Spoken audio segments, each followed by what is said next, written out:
is Augie. I'm not like other kids. I look different, ugly even. Since I was born, I've never stepped outside my house. But next week, I'm starting 5th grade, and that terrifies me. The next day, I walked to school with my helmet on.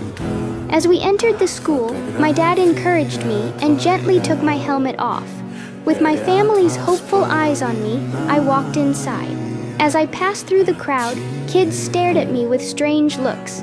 But Mom always says, if you don't like where you are, just picture where you want to be. When I got to class, the teacher asked me to introduce myself. During that time, one kid said I looked like Darth Sidious. At lunch, that same kid walked up to me and said, You eat like the Sarlacc monster, my young Padawan. I felt crushed. In PE class, the kids pretended it was a game, but they all threw balls at me. Finally, when school was over, those kids still whispered in my ear, calling me a disgusting monster. That day was awful. Why do I have to be so ugly? I asked Mom, but she told me, you're not ugly at all. I knew she was just trying to comfort me.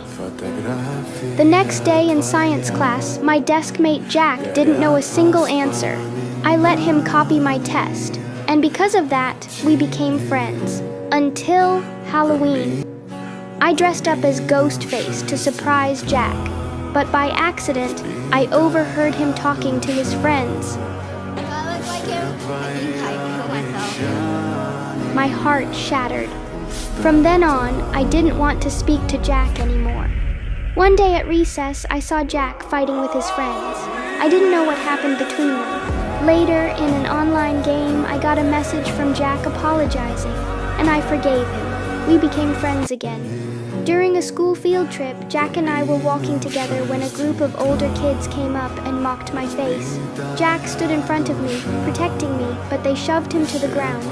Even though I was scared, I couldn't let them hurt Jack again. Suddenly, a few boys from our class showed up and chased those kids away. It was the first time I ever stood side by side with friends. And in that moment, I realized, this is what it feels like to have real friends.